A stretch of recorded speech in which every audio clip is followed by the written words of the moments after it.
김정은 북한 국무위원장이 이른바 두 국가론을 거듭 강조한 가운데 북한이 우리의 국회격인 최고인민회의를 열고 개헌에도 나섰습니다. 통일 관련 조항을 삭제하고 기존에 없던 영토 조항을 신설할 거란 전망이 나오는데요. 관련 내용들 문성묵 한국국가전략연구원 통일전략센터장과 함께 살펴보도록 하겠습니다. 센터장님 안녕하십니까? 네, 안녕하십니까? 예. 자, 김정은 위원장이 어제 창립 60주년을 맞은 북한의 국방종합대학을 방문해서 연설을 했습니다. 김 위원장은 이 자리에서 적대적 두 국가론을 또다시 언급하면서 적들의 공격에 핵무기 사용도 배제하지 않겠다 이렇게 말을 했는데 이 부분 어떻게 들으셨는지요? 저는 그 연설 처음부터 끝까지 살펴보면서 네. 한마디로 어이가 없다라는 생각이 들었어요. 네. 왜냐하면 책임을 전가하고 또 사실을 호도하고 그리고 자기 모순으로 가득 찬 그런 연설이에요. 여기서 지금 적들의 공격이라고 그랬거든요. 네. 1950년 북한의 기습 남침에 의해서 6.25 전쟁이 있었고 3년 1개월 만에 정전협정이 체결됐어요. 그리고 71년이 흘렀습니다. 한국과 미국이 북한을 공격한 적이 있나요? 단 한 번도 없습니다. 주한미군과 한미연합연습은 북한의 전쟁 재침을 억제하고 거기에 대해서 대비하기 위한 것이거든요. 네. 근데 마치 한미가 북한을 공격한다, 전쟁을 일으킨다, 북한을 위협한다. 그렇기 때문에 북한이 핵을 개발했고 그 핵을 대비태세를 강화하고 있고 이런 식으로 책임을 전가하고 있거든요. 예. 그런데 우리가 공격하지도 않는데 공격하면 핵으로 공격하는 걸 배제하지 않겠다라고 얘기한 것은 김정은이 자신의 핵 개발을 정당화하고 그 핵 보유를 국제사회로부터 인정받고자 하는 그런 의지가 가득 담겨져 있습니다. 예. 그러니까 정당화하면서 명분 쌓기다 이렇게 그런 의도가 숨겨 있다라고 보면 일단 되겠군요. 기본적으로는 그게 기본이라고 저는 보는 겁니다. 예, 예. 우리나라를 지목해서는 공격할 의사가 전혀 없다. 의식하는 것조차 소름 끼치고 그 인간들과는 마주서고 싶지 않다. 이렇게 이야기를 했습니다. 상당히 좀 거친 표현인 것 같은데요. 거친 표현이죠. 네. 최고 지도자가 이런 말을 입에다 담으면 되겠습니까? 이렇게 거칠고 저열한 표현을 하면 스스로를 깎는 거예요. 네. 그러니까 김정은이 북한에서는 최고 존엄이라고 그러잖아요. 신으로 대접을 받고 있죠. 그러면 일구이연하면 안 됩니다. 2018년 김정은이 1월 1일 신년 육성연설에서 그런 얘기를 했어요. 남북 관계를 사변적으로 발전시키고 싶다. 이런 얘기를 했거든요. 네네. 근데 그런 지 벌써 6년 조금 지났죠. 근데 그 입으로 보기도 싫다. 상대하기도 쉽지도 않다. 생각도 하기 싫다. 그럼 뭐 하려고 이런 연설을 합니까? 안 해야죠. 그냥 모른 척하고 지나가야죠. 그러나 굉장히 부담이 되고 걱정이 되고 그다음에 약이 오르는 겁니다. 왜 그러냐면 핵 개발을 하고 미사일을 쏘고 각종 무기를 가지고 시험하면서 위협하고 협박할수록 한미 동맹이 더 단단해지고 네네. 한국의 무기는 더 최신화되고 국제사회에서 정말 인정받는 부러워하는 그런 군사력을 갖추게 됐거든요. 김정은으로서는 뭐 정말 약이 오를 때까지 오른 겁니다. 그러니까 이렇게 말을 할 수밖에 없는 것이죠. 거기다 또 한 가지 고민은 뭐냐면 북한 주민들이요. 이제는 대한민국으로부터 오는 소위 말하는 남쪽으로부터 부는 바람, 남풍, 자유의 바람, 그다음에 드라마의 바람, 그리고 대한민국이 잘 사니까 부러움 이런 것들이 북한 주민들을 흔들고 있거든요. 네네. 그러니까 김정은으로서는 정말 전쟁 상황으로 규정하고 대한민국을 적으로 규정하고 그렇게 해서 적대 감정을 높이고 모든 연결고리를 차단하고. 근데 저는 여기서 한 가지 궁금한 건 이런 거예요. 반동사상문화 배격법, 청년교양보장법, 그다음에 평양호 보호법, 3대 악법이라고 그러는데 나만 미디어 보면 안 됩니다. 근데 김정은과 김여정이 다 본 것 같아요. 그걸 다 보고 네. 지금 이렇게 얘기를 하고 있거든요. 그럼 법에 제일 먼저 처벌을 받아야죠. 저는 굉장히 모순적인 그런 언동을 하고 있다 저는 그렇게 봅니다. 예. 자, 어제는 북한이 이제 우리의 국회격인 최고인민회의를 열어서 개헌을 논의한다고 예고를 했는데 아직 북한 매체에서 관련한 보도가 나오지 않고 있거든요. 어떤 이유라고 보시는지요? 사실이요. 개헌하라고 말은 했지만 네. 김정은으로서는 굉장히 부담이 되는 일입니다. 남북 관계를 이제 동족 관계가 아니고 제1의 적이다, 주적이다, 그다음에 교전국 관계다, 그다음에 자기들이 가지고 있는 모든 역량을 동원해서 초토화시키겠다, 네. 영토를 평정하겠다, 서울도 핵 관역에 있다 이렇게 계속 협박을 해왔거든요. 근데 사실은요, 조국, 통일, 삼천 이건 할아버지 김일성부터 김정일 3대에 걸쳐서 강조해온 것이고 북한이 이걸 자랑해온 겁니다. 6.25 전쟁을 일으킨 것도 통일, 그다음에 조국 해방전쟁이라고 강조를 해왔어요. 근데 그거를 다 지우고 없애고 그걸 헌법에다가 집어넣는 이런 결단을 하고 그걸 내보기가 참 어려운 거예요. 그러니까 북한 체제 특성상 김정은이 그런 지시하면 바로 회의를 열어서 해야 되는데 네네. 지금 9개월이 됐거든요.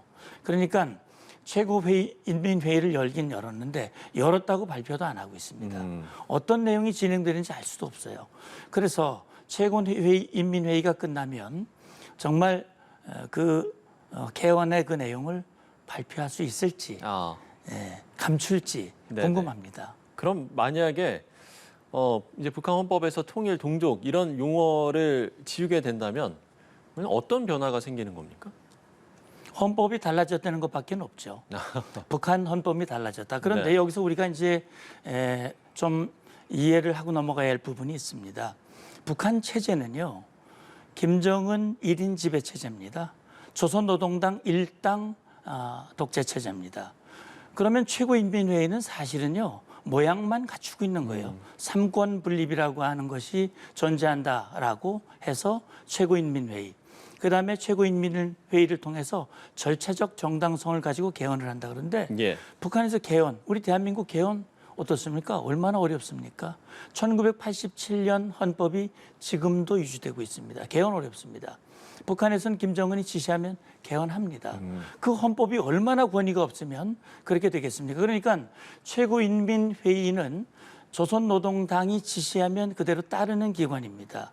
그렇기 때문에 거기서 헌법을 개정했다 한들 네네. 그것이 과연 얼마나 남북관계 변화에 영향을 미칠 것인가. 일각에서는 그런 얘기를 하죠. 이미 김정은이 지시에 의해서 1월 초부터 지난 10개월 가까이 통일도 지우고 남북관계도 지우고 모든 걸 다 조직도 망가뜨리고 다 지웠어요. 그리고 이제 대화도 안 하겠다고 그러죠. 그리고 지금 이제 남북 기본합의서 92년도에 기본합의서에 보면 그렇게 되어 있습니다. 남북 관계는 나라와 나라 사이의 관계가 아니라 통일을 지향하는 과정에서 발생하는 잠정적 특수관계다. 예. 이렇게 얘기를 하고 있죠. 그러니까 이 남북 기본합의서 이미 북한이 사문화시켜버렸어요. 예. 그래서 뭐 헌법에다가 이걸 명시한다고 해서 남북 관계가 더 나빠지거나 뭐 그런 것도 사실은 아니거든요. 제가 볼 때는 이렇게 하는 것은 김정은의 지시가 헌법에 반영이 됐고 이제 공식화됐다라고 하는 것을 내외에 천명하고자 하는 그런 과정이라고 저는 봅니다. 예. 그럼 이제 김정은 위원장이 최고인민회의 마지막 날 직접 이제 이런 내용을 발표할 가능성이 있는 겁니까? 예, 그래서 이제 그동안 최고인민회의를 뭐 이틀 이렇게 하면 마지막 날 김정은이 직접 최고인민회의에 참석을 해서 소위 말하는 시정연설이라고 하는 걸 이제 했거든요. 그래서 이번에도 이제 어제 최고인민회의가 북한 예고대로라면 어제 시작한 거거든요. 이제 오늘까지도 아직 결과가 안 나왔어요. 그러면 오늘 참석해서 내일 발표를 할지. 왜냐하면 뭐 실황 준비를 하는 건 아니니까요. 그래서 다만 그런 생각을 합니다. 이 김정은이 시정연설할 가능성이 있습니다. 그러나 시정연설 내용 속에 개헌된 내용을 구구절절히 다 발표할지 안 할지 그거는 좀 봐야 될 것 같고요. 지난 연말과 1월 달에 김정은이 반복해서 강조했던 그런 원론적인 수준에서 이번에 이렇게 했다라고만 할지는 좀 지켜봐야 될 것 같습니다. 이와 관련해서 오늘 진행된 국정감사에서 김영우 통일부 장관도 발언을 했는데 정부가 이제 특히 우려하는 건 국경선을 새롭게 끊는 내용이 이번에 포함되지 않을까 예의주시하고 있다 이렇게 이야기를 했거든요. 글쎄요, 이게 그러니까 국경선을 새로 그을지 예의주시하고 있다. 그러니까 새로 긋는다라는 게 어떤 의미라고 보면 되겠습니까? 예, 그래서 저도요 굉장히 그 관심을 가지고 주목하고 있거든요. 네. 그러면 이제 두 개의 나라, 두 개의 국가다. 그러면 국경선이 어디가 될 것인가? 그럼 상식적으로 생각하면 지상에서의 국경선은 정전협정에 명시되어 있는 군사분계선이죠. 그런데 김정은도 고민이 있을 거예요. 왜냐하면 이 북한이 정전 체제를 무력화시키기 시작했고요. 2013년에 정찰 총국장이 나와가지고 지금부터 정전협정은 백지화됐다 그랬어요. 네. 그럼 정전협정을 백지화시킨 김정은이 정전협정에 명시되어 있는 군사분계선을 다시 인용을 해서 이게 국정선이다 말하면 그 체면이 말이 아닐 것 같아요. 그러네요. 예, 그럼에도 불구하고 아마 현실적으로 지금 지상에서의 군사분계선을 그대로 지키고 있으니 예. 아마 지상에서의 국경선을 얘기한다면 아마 그걸 주장할 가능성이 있고 이제 더 관심 있는 것은 통일부 장관이 언급한 해상 국경선입니다. 김정은이 1월 달에 해상 국경선을 언급을 했거든요. 그러니까 지금 그림에도 나옵니다만 이 해상 국경선 두 가지가 있어요. 빨간 선으로 나온 거예요. 예. 밑에 쭉 그어져 있는 것은 1999년 북한이 1차 연평해전을 일으킨 후에 일방적으로 발표한 조선 서해 해상 군사분계선입니다. 네네. 저게요. 예. 그리고 위에 점선으로 표시되어 있는 것은 파란 우리의 NLL 북방 한계선 한계선. 밑에 예. 북한이 일방적으로 조선 서해 경비 개선이라는 걸 주장을 했어요. 예. 그러니까 지금 김정은이 지난 99년도에 발표한 이 군사분계선은 사실은 그 발표한 이후에 그렇게 집요하게 주장을 하지는 않았었어요. 네. 오히려 지금 점선으로 돼 있는 경비 개선을 주로 많이 얘기를 했거든요. 그래서 만약에 북한이 해상 국경선을 얘기를 한다면 NLL 밑에 있는 저 선을 주장할 가능성이 좀 더 높다. 저는 개인적으로 그렇게 보지만 근데 저걸 과연 헌법에다가 명시할 수 있을까? 네네. 또 명시했다 하더라도 저걸 발표할 수 있을까? 의문이에요. 왜냐하면 그런 것들은 그럼 거기다 정한 합당한 근거가 뭐냐? 국제법적 타당성이 뭐냐? 이걸 설득을 해야 되는데 설득하기 어렵거든요. 그런 점에서 봤을 때 이걸 발표하기가 쉽지 않을 것이고 다만 이런 건 있습니다. 북한이 김정은이가 얘기했듯이 해상 국경선을 0.001mm라도 침범하면 네. 도발로 간주하고 강력 대응하겠다 얘기를 했거든요. 이것은 서해에서 군사 도발을 위한 명분 쌓기일 가능성이 높고요. 이 개헌이 되고 나면 그걸 활용할 가능성에 유의하면서 대비를 해야 될 것 같습니다. 예. 자, 이런 상황에서 미국 외교가에서는 조금은 이제 우려스러운 분석이 나왔는데 한반도의 전쟁 가능성이 1950년 한국 전쟁 이후 최고조에 달했다는 이런 이제 분석이 제기가 된 겁니다. 글쎄요, 이게 좀 근거가 일단 어떤 건지 좀 궁금한데요. 예, 이제 로버트 매닝이라고 하는 그 연구원이에요. 미국 싱크탱크 스팀슨 센터에 이 재직하고 있는 연구원이 네네. 이런 발표를 했죠. 이분이 발표한 근거는 이런 겁니다. 이제 앞서도 여러 번 얘기가 나왔습니다만 김정은이 이제 핵보유를 공식화 선언을 했고 그다음에 이 국가론 다시 말하면 대한민국을 주적으로 제1회적으로 간주하고 뭐 영토 평정, 초토화 이런 거친 언급을 해왔기 때문에 그런 걸로 봤을 때 상당히 불안하다 이런 얘기를 하면서 이제 전제를 했습니다. 미국의 국가정보위원회라고 하는 기관에서 작년에 이제 보고서가 나왔는데 이런 거예요. 이제 전제를 한 것이 첫째는 북한의 군사력이 대한민국의 군사력을 압도한다고 김정은이 확신하고 네네. 두 번째는 김정은이 가지고 있는 핵 미사일 역량이 미국이 한국 지원을 차단할 수 있다는 그런 확신이 있을 때 김정은이 대담하게 도발할 가능성이 있다라고 하는 보고서 내용을 근거로 네네. 지금 매닝 연구원이 당장 전쟁이 일어나기는 어렵겠지만 앞으로 6개월에서 18개월 사이에 그런 움직임이 일어날 가능성이 있다. 그래 뭐 시나리오를 1, 2 시나리오를 네, 그러니까요. 제시를 하기는 했는데 글쎄요. 뭐 연구원으로서 이런 얘기를 했고 실제 이제 우리 군도요. 군이 존재하는 이유는 전쟁에서 이기기 위한 목적이 있지만 그 전에 전쟁을 억제하는 것이 일이거든요. 그렇기 때문에 전쟁 가능성 0.1%라도 있다면 이걸 막기 위한 대비는 해야 되거든요. 예. 그런 차원에서 이 매닝 연구원의 이 진단을 유의 깊게 볼 필요는 있다고 봅니다. 예. 그 시나리오도 지금 이제 이야기를 해주셨습니다만 두 가지 이제 시나리오를 네. 구체적으로 이야기를 했잖아요. 네. 하나 같은 경우는 이제 북한이 한미합동 군사훈련에 반발해서 연평도를 포격하고 병력을 상륙시키는 이게 이제 첫 번째 시나리오고 두 번째 시나리오는 이제 중국이 대만을 침공할 때 미국은 이제 거기에 대응을 하다 보니 그 기회를 틈타서 북한이 한국을 공격하는 이렇게 두 가지 시나리오까지 구체적으로 이야기를 했잖아요. 이 시나리오는 글쎄요, 좀 이게 실현 가능성이 있다라고 보시는지요? 뭐 이런 시나리오는 뭐 그동안 많이 제기됐던 내용이죠. 네. 그래서 뭐 가능성이 없다라고 단정할 수는 없습니다. 그러나 지금 아시다시피 연평도 포격 도발 2010년 11월에 있었거든요. 그 해 3월에는 천안함 피격 도발이 있었죠. 우리 해군 장병들 민간인까지 피해를 입었던 정말 안타까운 그런 도발이었고 북한의 만행이었는데 네. 사실은요 그 도발 이후 14년이 흘렀습니다. 14년이 다 됐는데 북한이 그런 형태의 도발을 하지 못하고 있어요. 이렇게 도발을 하지 못하는 이유는 딱 한 가지라고 저는 봅니다. 북한이 이런 도발을 했을 때는 이 도발을 통해서 얻는 이익과 입게 될 손실을 계산하고 이익이 압도적으로 위에 있을 때 이런 도발을 하게 되거든요. 예. 마찬가지 전쟁을 일으키는 것도 마찬가지입니다. 승산이 있을 때 하는 거거든요. 근데 사실은 푸틴이 우크라이나를 공격한 것은 승산이 있다고 오판한 거죠. 김일성이 6.25 남침을 한 것도 승산이 있다고 오판한 겁니다. 그렇기 때문에 김정은이 오판하면 있을 수는 있습니다.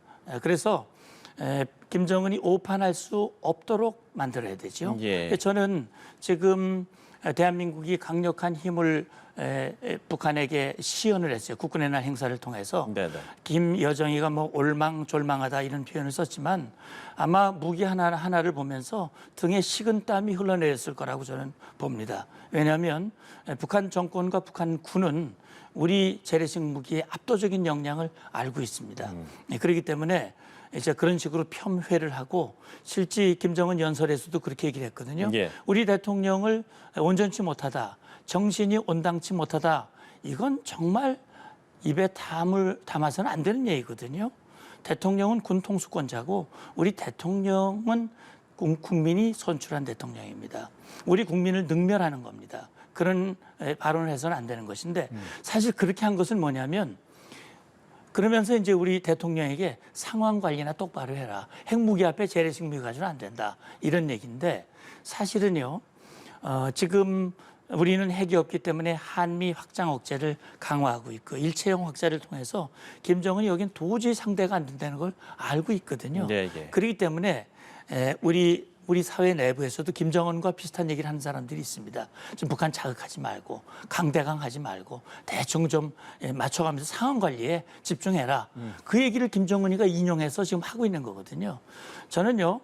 이 평화라고 하는 것은 대통령도 강조했지만 강력한 힘이 있을 때 매닝 연구원이 얘기한 이런 전쟁의 시나리오를 가능성을 제로로 만드는 것입니다. 그렇기 때문에 지금 작년에 이어서 두 번째 이런 그래서 우리 한미가 이렇게 하는 것은 북한을 공격하게 되는 게 아니죠.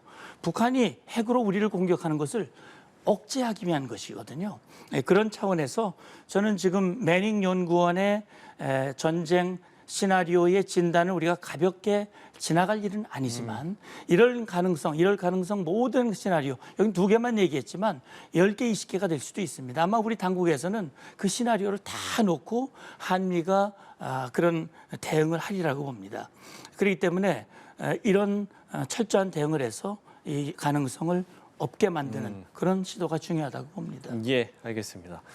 자, 마지막으로 한 가지 더 질문을 드려보면 북한 함경남도 심포 일대에서 대형 잠수함을 건조하는 정황이 포착됐습니다.